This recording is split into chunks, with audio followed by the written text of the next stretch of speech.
जो भी मोदी शाही करने के लिए तैयार नहीं है वो देशद्रोही है। उस पर यूएपीए की धारा लगा दी जा रही है, उस पर एलिगेशन की बात करने लगेंगे तो सरकार पर तो इतने तथ्यात्मक आरोप हमारे पास मौजूद है कि शायद सरकार का कोई नेता बचेगा ही नहीं जो सलाखों के बाहर रह जाएगा। जो भी सरकार की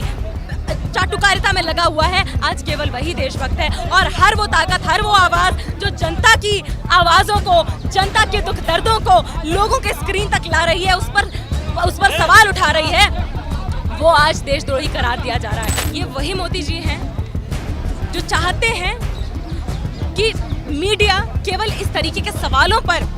मेन स्ट्रीम मीडिया केवल इस तरीके के सवालों और मुद्दों पर लोगों का ध्यान भटकाए रखे कि मोदी जी दान पेटी में 21 रुपए डाल रहे हैं या नोटों की गड्डियां डाल रहे हैं। मोदी जी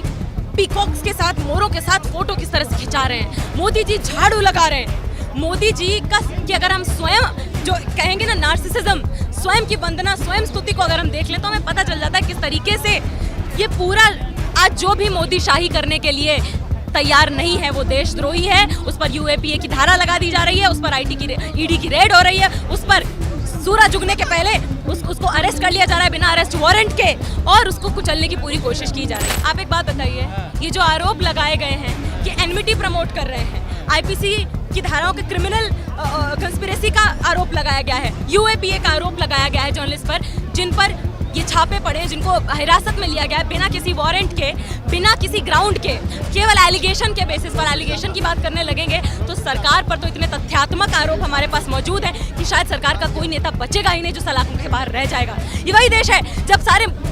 आंदोलन और सबूत मौजूद थे सेक्सुअल हैरेसमेंट के खिलाफ, तो सेक्सुअल हैरेसर्स को नई संसद की नींव रखने के लिए इन्वाइट किया गया था, और वहीं पर लोकतंत्र की जो आवाजें थी यहाँ पर जंतर मंतर पर, अलग अलग जगह पर उनको कुचल के जेलों में भरा जा रहा था। ये वही सरकार है जो नहीं चाहती है कि मणिपुर में जो औरतों को नंगा करके उनके साथ गैंगरेप किया जा रहा है उन्हें न्याय नहीं मिल रहा है। वही सरकार जो रेपिस्टों को, बिल्किस बानो के रेपिस्टों को, उसके परिवार के हत्यारों को बरी करती है माला पहना के, और रेप विक्टिम्स के लिए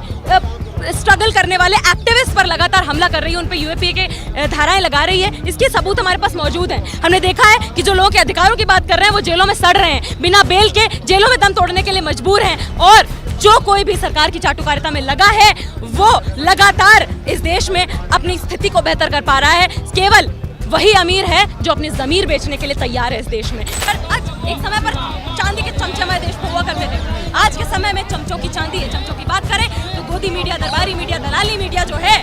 जो केवल सरकार की प्रशस्ति गान में, स्तुति वंदना में लगी हुई है, उसी को तूल दिया जा रहा है। और सरकार और बाजार का, कॉर्पोरेट सेक्टर का जो नापाक गठजोड़ है, हर जमीर रखने वाली ताकत को या तो खरीद ले रहा है, और जिस स्वर को खरीद नहीं पा रहा है उसको कुचल दे रहा है। उसी धारा में हमें ये न्यूज़ के जर्नलिस्ट